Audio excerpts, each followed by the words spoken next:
함께 신앙 고백하겠습니다. 전능하사 천지를 만드신 하나님 아버지를 내가 믿사오며 그 외아들 우리 주 예수 그리스도를 믿사오니 이는 성령으로 잉태하사 동정녀 마리아에게 나시고 본디오 빌라도에게 고난을 받으사 십자가에 못 박혀 죽으시고 장사한 지 사흘 만에 죽은 자 가운데서 다시 살아나시며 하늘에 오르사 전능하신 하나님 우편에 앉아 계시다가 저리로서 산 자와 죽은 자를 심판하러 오시리라.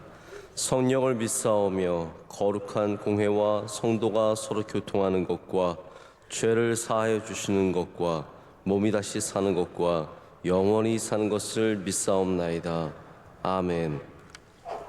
찬송가 191장 함께 찬송하시겠습니다.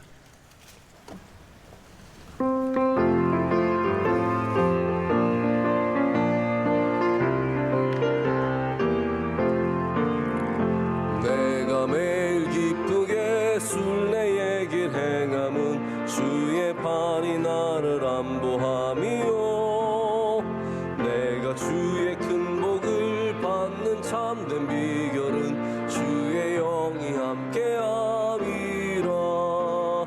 성령이 계시네 할렐루야 함께하시네. 좁은 길을 걸으며 밤낮 기뻐하는 것 주의 영이 함께함이라. 전에 죄에 빠져서 평안함이 없을 때 예수 십자가의 공로 힘입어 그 발 아래 엎드려 참된 평화 얻음은 주의 영이 함께함이라. 성령이 계시네 할렐루야 함께하시네. 좁은 길을 걸으며 밤낮 기뻐하는 것 주의 영이 함께함이라. 나와 동행하시고 모든 염려하시니 나는 숲의 새와 같이 기쁘다. 내가 기쁜 마음으로 주의 뜻을 행함은 주의 영이 함께함이라. 성령이 계시네 할렐루야 함께하시네. 좁은 길을 걸으며 밤낮 기뻐하는 것 주의 영이 함께함이라. 세상 모든 욕망과 나의 모든 정욕은 십자가에 이미 못을 박았네. 어두운 밤이 지나고 무거운 짐 벗으니 주의 영이 함께함이라. 성령이 계시네 할렐루야 함께하시네. 좁은 길을 걸으며 밤낮 기뻐하는 것 주의 영이 함께함이라. 아멘. 이 시간 다 함께 기도하실 때 조순희 권사님 기도 인도하시겠습니다. 사랑과 은혜가 풍성하신 하나님 아버지, 하루의 시작을 성전에서 출발하게 하시니 감사합니다. 이 시간 우리의 모든 죄악됨을 주님 앞에 내려놓습니다. 용서하여 주옵소서. 세계 곳곳 선교 현장에서 복음의 씨앗을 뿌리는 선교사님들에게 30배, 60배, 100배의 결실로 힘을 주시며 밟는 땅마다 제사장 나라 되게 하옵소서. 아멘. 대통령과 이정자들이 하나님을 경외하며 주님께서 주시는 지혜와 인도하심으로 국정을 잘 이끌어 나갈 수 있도록 도와주옵소서. 세워주신 우리 명성교회를 통하여 구원받는 자의 수가 날로 더하게 하시며 러빙 축제를 허락해 주신 주님의 사랑이 귀한 열매로 맺어지는 하늘잔치가 되게 하옵소서. 원로 목사님의 비전 선교 사역에 독수리 날개치며 올라감 같은 강한 힘과 능력을 공급하여 주시사 하나님께 큰 영광이 되게 하옵소서. 담임 목사님을 통하여 늘 귀한 꼴을 먹여주시니 감사합니다. 영원히 마르지 않는 말씀의 샘으로 가란 우리의 심령이 늘 해갈함을 얻게 하옵소서. 에티오피아 MCM, 캄보디아, 필리핀 등 해외 선교지와 안동 성소병원, 소망교도소 장학관 등 국내 선교지에도 일꾼들이 넘쳐나게 하시며 모든 선교 기관들이 맡겨주신 사명 감당에 조금도 부족함 없도록 인도하여 주옵소서. 주님과 더불어 가는 기쁨이 어려운 이웃들에게도 전달되어 함께 기쁨을 누리게 하옵소서. 군 장병과 유학 중인 자녀들을 눈동자처럼 지켜주시며 세상 미혹의 영에 흔들리지 않는 믿음으로 세워지는 인생들 되게 하옵소서. 오늘 한 날도 우리의 삶이 각자의 자리에서 빛이 되고 소금이 녹아지는 것 같이 누군가에게 복음이 되는 성결한 삶이 되기를 간절히 소원하오며 예수님의 이름으로 기도드립니다. 아멘. 아멘.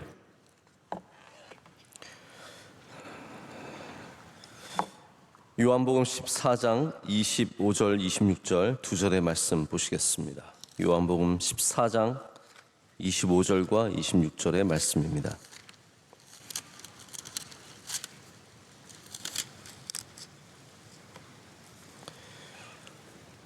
두 절의 말씀 우리 함께 읽겠습니다. 내가 아직 너희와 함께 있어서 이 말을 너희에게 하였거니와 보혜사 곧 아버지께서 내 이름으로 보내실 성령 그가 너희에게 모든 것을 가르치고 내가 너희에게 말한 모든 것을 생각나게 하리라. 아멘. 오늘 성령님이 하시는 일이란 제목으로 하나님 말씀 나누도록 하겠습니다. 오늘 아침에 이 새벽에 여러분 무엇이 여러분과 함께하고 계십니까? 여러분의 삶 속에 걱정과 근심과 시기와 미움과 불평과 원망이 함께하고 계십니까? 아니면 하나님의 영이 함께하고 계십니까? 오늘 이 시간 성령께서 함께하시는 복된 시간 되시기를 축복합니다. 우리 성도들은 반드시 성령님의 임재 속에 살아야 합니다. 그래서 더 열심히 믿는 사람은 성령님이 충만하고 좀 열심히 없는 사람은 성령님이 적게 임하는 그런 정도의 문제가 아니라 우리 모두가 반드시 성령님의 임재를 구하며 살아야 합니다. 하나님의 디자인 속에 여러분 하나님께서 세상을 창조하신 것처럼 교회도 하나님이 창조하신 것이고 세상의 창조 속에 하나님의 뜻과 하나님의 마음이 다 비추어져 있다면 우리 교회 안에도 하나님의 뜻과 하나님의 계획들이 다 비추어져 있습니다. 이 하나님께서 교회를 창조하신 것 안에는 성령님의 역사라는 기능이 반드시 들어가 있습니다. 그래서 교회와 성령은 뗄 수 없습니다. 우리가 알고 있든지 모르든지 우리가 인지를 하든지 못하든지 그래서 우리 모두는 성령의 역사 속에서 교회를 섬기고 있습니다. 성령께서 우리를 도와주고 계시고 성령께서 이 교회를 붙잡고 계십니다. 우리가 또한 이 교회에서 하나님을 섬기면서 예수님을 알고 깨닫고 또 하나님의 나라를 꿈꾸는 이 모든 것들이 성령의 역사라는 것이죠. 이거를 우리가 교회 생활이라고 하지만 이 교회 생활 안에는 반드시 성령님의 역사가 당연히 들어가 있습니다. 맥스 루케이도라고 하는 텍사스에서 목회하신 아주 유명한 목사님이 계십니다. 이분은 목회보다는 책으로 유명하신 분이죠. 지금까지 한 1억 4,500만 부의 책이 나갔다고 합니다. 얼마나 많이 책이 팔린 겁니까? 1억 4,500만 부가 나갔습니다.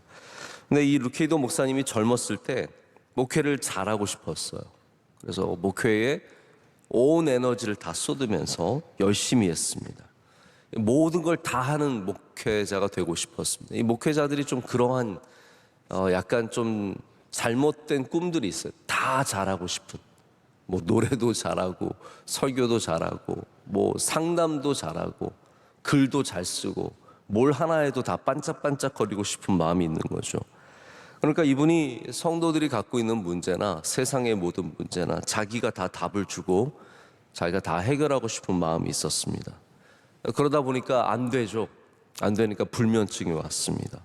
불면증에 자기만 시달린 것이 아니라 사모님도 심각한 우울증에 시달리기 시작했습니다. 목사님 스스로가 고백하기를 젊은 그때 목사님은 완전히 엉망이었고 또 문제가 있을 때마다 밤에 잠을 한순간도 못 자는 엉망진창의 삶이었다라고 고백을 합니다. 그제서야 목사님이 오늘 말씀 이 요한복음 14장에 있는 이 성령님에 대해서 뭔가를 느끼기 시작한 거예요. 자기가 이걸 꼭 성령님이 없으면 안 된다는 것을 깨닫기 시작하면서 친구가 되어주시고 위로자가 되어주시는 성령님을 찾기 시작했고 의지하기 시작했고 이런 문제들에서 벗어나기 시작했다라고 말합니다. 여러분, 우리가 힘들 때 반드시 성령님의 역사 속에 살아야 합니다. 어려울 때 나 혼자 그 문제를 풀지 말고 내가 뭔가를 할 수 있다고 생각하지 말고 우리의 친구 대신 보혜사, 우리를 도와주시는, 우리를 위로하시는 성령님의 역사를 여러분 다 누리시기를 축복합니다. 오늘 말씀에서 예수님은 앞으로 우리 가운데 보내주실 성령님, 보혜사에 대해서 설명을 하십니다. 그래서 우리가 성령을 이해하려면, 성령이 하시는 일들을 알려면 반드시 성경을 통해서 이해해야 합니다. 그러니까 성령의 기능, 이거를 성경을 통해서 이해를 해야 된다는 거죠. 뭐 예를 들어서 누가 요즘에 전자시계 많이 차지 않습니까? 전자시계를 차는데 사람들이 지나다니면서 야, 이건 이런 기능이 있고 저런 기능이 있다, 그런 얘기를 들어도 맞는 것도 있겠지만 헛소문도 돌아다니는 거죠. 예를 들어서 이것만 차고 있으면 당뇨가 없어진다든지, 이것만 차고 있으면 심장이 바르게 뛴다든지, 이런 얘기를 한다면 그럴싸하게 들리지만 사실은 그렇지 않죠. 시계를 산 다음에 시계 안에 들어있는 설명서와 안내서를 보고 그 안에 있는 기능이 진짜 기능이고, 그냥 사람들이 말하는 기능은 맞을 수도 있지만 틀릴 수도 있는 겁니다. 성령님의 역사도 마찬가지라고 생각을 합니다. 많은 교회가, 많은 사역자들이 성령이 이렇다 저렇다라고 얘기를 합니다.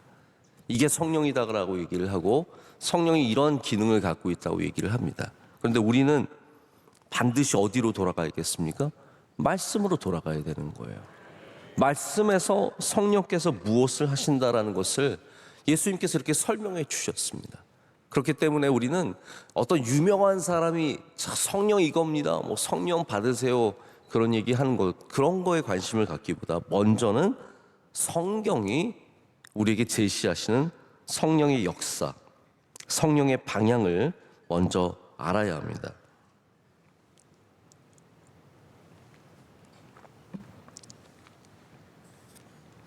예수님께서 성령을 보내주신다라고 했습니다.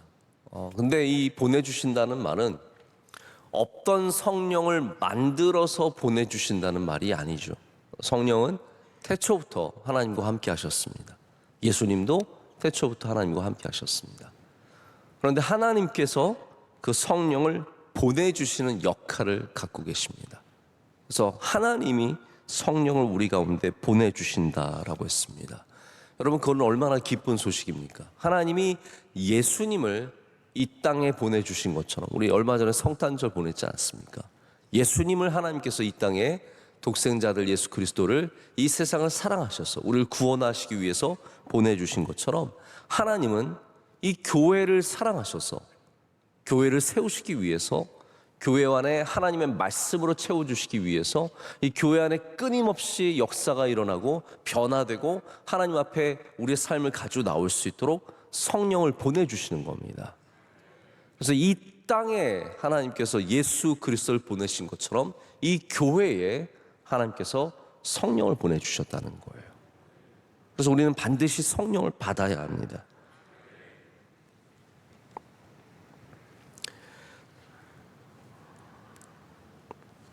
성령의 기능은 그래서 우리의 능력을 나타내는 것이 아니라 오늘 말씀에 나오는 것처럼 말씀을 가르치시고 깨닫게 하시고 하나님의 능력과 예수 그리스도의 말씀을 우리 가운데 전해주는 것이 성령의 역할입니다.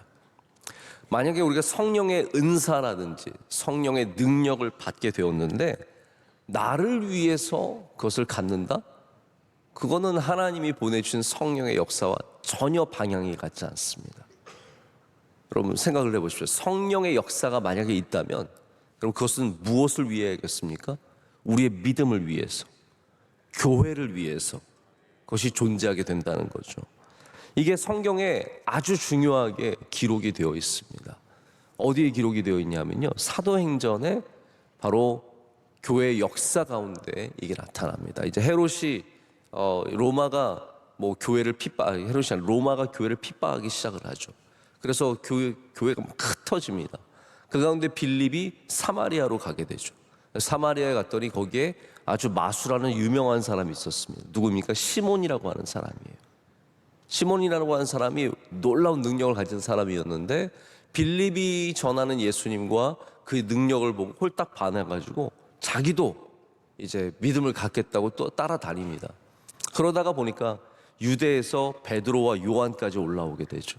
유다에서 올라온 베드로와 요한이 성령의 이름으로 세례를 주고 역사를 일으키는 걸 보면서 시몬이 나도 저 능력 갖게 해달라고 했다가 혼쭐이 나지 않습니까? 왜 그렇습니까, 여러분? 능력 가지면, 성령 받으면 능력 갖는 거 아닙니까? 아니에요. 시몬은 자기를 위해서 능력 갖기를 원했던 거예요. 하나님은 성령의 능력이 교회를 위해서, 할렐루야, 주님의 말씀을 위해서 쓰임 받기를 원하셨는데, 빌립이 전하는 복음 가운데 그거 보고 놀라운 능력 보고, 베드로가 요한이 전하는 능력 보고, 시몬이 자기가 뭔가 능력을 갖고 자기의 이름이 떨쳐지고 자기를 사람들이 박수 쳐주는 걸 좋아했기 때문에 이게 하나님께서 절대로 허락을 안 하시는 거죠. 여러분, 그래서 우리의 능력이 아니라 교회를 위해서, 그리스도의 복음을 위해서 역사하시는 분이 성령이십니다. 그래서 만약에 성령 사역하면서, 저는 이걸 함부로 말씀드리고 싶진 않아요. 왜냐하면 제가 그분의 속에 들어가 본 거가 아니기 때문에 그분이 어떤 의도로 그렇게 어떻게 하시는지 모르겠지만, 제가 또 특정인을 말하는 건 아니지만, 성령의 역사를 한다고 하면서 자기가 거기서 뭔가를 하고 있다? 이거는 하나님의 성령의 역사에 맞지 않는 일입니다. 고린도 전후서에도, 특별히 고린도 전서에 성령의 은사들에 대해서 나오는 이유도 마찬가지입니다. 그때 왜 고린도 교회가 갈등이 있었습니까? 내가 방언을 하고 있는데 누가 딴 사람 방언하고 이런 것 때문에 굉장히 시끄러워졌잖아요. 게다가 예언하고 이런 일들이 많으면서 시끄러워졌는데, 바울이 말하는 거는 분명한 겁니다. 이 성령의 은사가 예배를 위해서, 교회를 위해서 쓰임 받아야 된다는 거죠. 여러분, 그래서 성령에 충만하신 분들은 교회에 더 좋은 일꾼이 되어 주셔야 합니다. 성령에 충만한 분들은 예수 그리스도의 말씀에 사로잡혀야 합니다. 그것이 성령께서 하시는 일이라는 거죠. 그래서 그리스도인의 가장 큰 기쁨 중에 하나는 이 성령께서 주시는 역사 속에서 하나님의 뜻을 깨닫는 겁니다. 예수님의 말씀을 알게 되는 것입니다. 오늘 26절 말씀이 그거잖아요. 그가 너희에게 모든 것을 가르치고 내가 너희에게 말한 모든 것을 생각나게 하리라. 아멘. 우리는 성령 생각하면 뜨거운 것부터 생각을 하고 방언하고 그런 것부터 생각하는데, 예수님은 성령에 가장 먼저 보내신 목적을 바로 우리 교회 안에서 하나님의 말씀, 하나님의 뜻, 예수 그리스도의 말씀을 깨닫고 알고 그것을 생각나게 하는 것이다 라고 말하고 있습니다. 오늘 우리가 말씀을 나누는 가운데도 성령의 역사가 있는 줄로 믿습니다. 여러분이 성경을 읽으실 때마다 성령님 저에게 임재하여 주시고 우리와 함께하여 주시옵소서, 그렇게 기도하시고 시작하셔야 성령께서 깨닫게 하시고 말씀을 읽으면서 눈물 흘리게 하시고 여러분의 영혼을 깨시는 은혜를 주실 줄로 믿습니다. 제가 아까 말씀드렸던 맥스 루키도 목사님은 64세가 되어서야 기도하는 가운데 방언으로 기도를 하게 되었대요. 본인이 어느 날 기도하다가 이분의 표현도 그래요. 방언을 해야 되느냐 말아야 되느냐 그게 중요한 건 아니라는 거죠. 그런데 자기가 그 말씀을 읽으면서 계속 기도를 매일 아침에 1시간씩 2시간씩 하다가 보니까 어느 날 방언이 터져서, 이분의 표현은 하늘의 언어, Heavenly Language라고 하는 방언을 하기 시작하면서 성령님을 통해서 더욱더 주님의 말씀에 깊이를 알게 되었다라고 얘기를 합니다.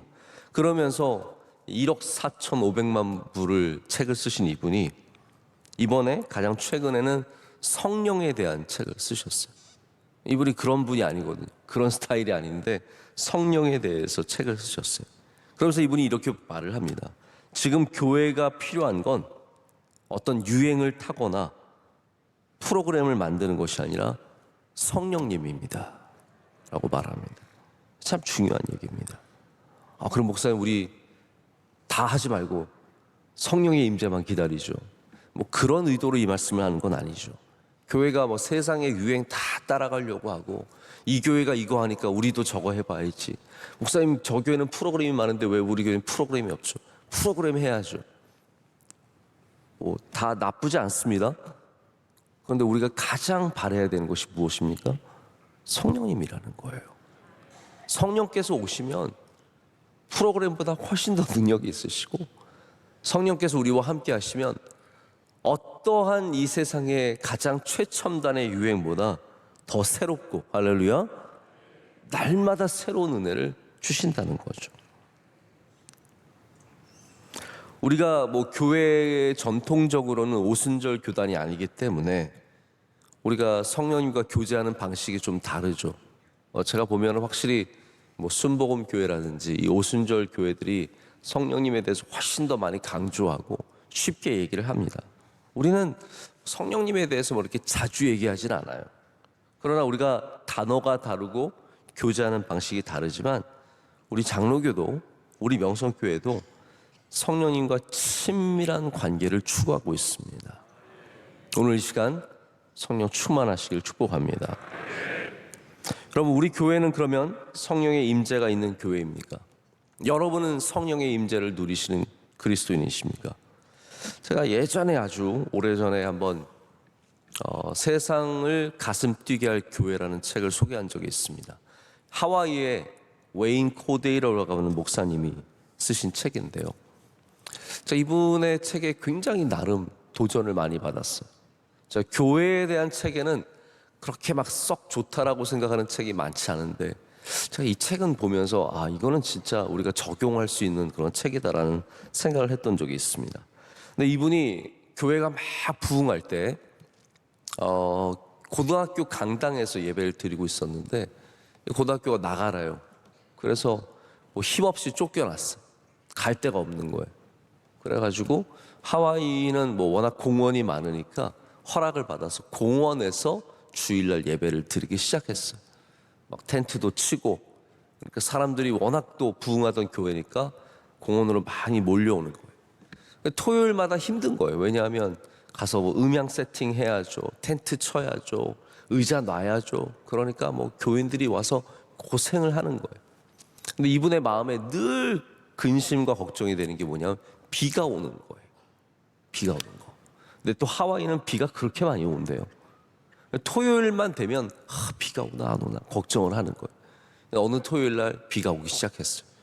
일기예보를 보니까 내일까지 계속 온다는 거예요. 그날따라 또 하나님께 그렇게 원망이 되는 거예요. 하나님, 제가 열심히 이렇게 목회하고 있는데 고등학교에서 쫓겨나게 하시더니, 공원에 가게 하시더니 비라도 멈추게 해야 되는 거 아닙니까? 교회는 제가 세울 때 하나님, 비는 하나님 좀 담당하셔야 되는 거 아닙니까? 막 계속 이렇게 불평을 하는 거죠. 그래서 전날도 이제 기도를 하다가 하나님, 비 좀 제발 멈추게 해주세요. 기도하다가 잠들었어요. 일어나자마자, 오늘도 여러분 아침에 눈 온다 그러니까 일어나자마자 눈 오는 거 체크하지 않습니까? 이분도 일어나자마자 비가 오는지 한번 딱, 하나님 비가 멈췄을 줄 믿습니다. 딱 보니까 비가 확 쏟아지고 있는 거예요. 속상. 그러면서 차에 타면서, 하나님, 이 비 오면 음향도 얼마나 위험합니까? 전기가 날 수도 있고 사람이 감전될 수도 있고, 이 텐트 안에 비가 들이치면 얼마나 힘들까? 하나님 좀 어떻게 좀 해보세요. 그러면서 가는 내내 하나님께 불평하면서, 이분이 심지어는 하나님께 반항의 의미로 자동차의 와이퍼도 키지 않고 갔대요. 저 이거 비도 안 닦겠습니다. 막 속상해서 가는데, 가다가 하나님께서 그 마음 중심에 말씀을 하시는 거예요. 너는 음향도 그렇게 걱정이 되고 의자도 그렇게 걱정이 되고 비가 오는 거에 온통 마음이 있는데 나의 임재에는 별로 관심이 없구나. 나의 임재에는 네가 관심이 없구나 라고 하시는 그 말씀을 웨인 코데로 목사님이 들으신 다음에 그날 비가 오는 가운데 전혀 다른 예배를, 하나님의 임재가 풍성한 예배를 드렸다라는 간증을 제가 봤습니다. 마르다와 마리아 얘기 같지 않습니까? 여러분, 우리가 정말로 사모해야 하는 것은 눈이 오냐 안 오냐, 얼마나 추우냐 안 추우냐, 차가 얼마나 많으냐, 자리가 얼마나 있느냐 없느냐, 여러분 다 중요합니다. 그런데 진짜 우리의 마음은 항상 성령의 임재, 하나님의 임재, 주님의 말씀에 있어야 할 줄로 믿습니다. 그럴 때 주님께서 우리에게, 우리가 추위에도 불구하고 더위에도 불구하고 비가 오나 눈이 오나 그 어떤 것보다, 어떤 것과 상관없이 더 큰 은혜를, 더 큰 감동을 우리에게 허락하실 줄로 믿습니다. 깨달아 아는 은혜, 하나님의 말씀을 깨달아 아는 은혜, 얼마나 큰 복입니까? 우리가 하나님의 뜻을 알 수 있다면 얼마나 좋겠습니까? 오늘도 우리 삶 가운데 있는 길 가운데 하나님의 뜻을 알아서 걸을 수 있다면 얼마나 감사하겠습니까? 수많은 길들 속에서, 수많은 선택 속에서 우리 하나님의 뜻대로 살아가는 것이 무엇입니까? 성령 충만입니다. 주님의 종들을 보면은 이제 사도행전에도 또 베드로가 이방인에게 세례를 베푸는 그 사건들을 보다가 하나님의 뜻을 깨닫는 순간이 있습니다. 그래서 이방인의 세례를 주는 것을 허락을 하고 음식을 먹는 것을 허락을 하게 되는 장면이 나오는데, 그 장면을 보면은 하나님의 뜻을 깨달았다라고 되어 있습니다. 그것이 무엇입니까? 성령께서 주시는 역사입니다. 성령께서 그런 역사를 허락해 주시는 거죠. 말씀을 맺겠습니다. 교회와 하나님의 사랑이라는 책이 있습니다. 김남준 목사님 쓰신 책이죠. 교회와 하나님의 사랑. 교회는 하나님의 사랑이 드러나는 곳이라는 책인데, 이 책에서 우리를 신자답게 하는 세 가지 요소가 있다고 합니다. 우리를 참 그리스도인답게 하는 세 가지 요소가, 첫 번째는 회개고요, 두 번째는 쇄신, 쇄신은 변화입니다. 레노바티오라고 하는 변화, 그리고 발견이라고 하는데, 이 발견이 다른 말로 하자면 깨달음이에요. 발견. 성도는 하나님의 뜻을 발견하는 은혜를 누려야 합니다. 그게 신자다운 것이래요.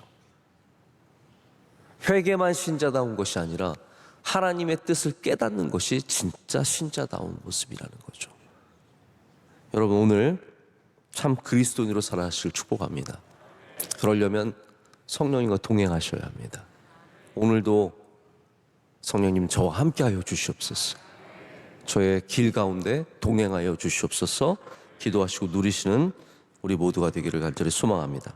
기도하겠습니다. 하나님 아버지, 감사합니다. 오늘도 우리 가운데 임재하여 주셔서 말씀하여 주시니 감사합니다. 하나님의 인생의 우리 수많은 일들 가운데 주님의 뜻을 깨닫는 은혜를 얻기를 원합니다. 하나님, 우리 교회에 와서 예배드리고 또 우리 삶 가운데 나가는 모든 길들과 모든 걸음걸음 가운데 주의 성령께서 충만하게 하여 주시옵소서. 우리 연약함을 불쌍히 여겨주시고 우리 위로자가 되어주시며 친구가 되어주시고 잠 못 자신, 잠 못 주무시는 분들 하나님께서 평안을 주시고, 마음에 우울함이 있는 사람들 기쁨을 주시고, 어려움과 환난과 고난 속에 있는 분들 성령의 충만으로 넉넉히 이기는 은혜를 주실 줄로 믿습니다. 하나님, 교회를 세우시고 교회 가운데 역사하신 하나님 아버지, 우리 교회에 성령을 부어 주시옵소서.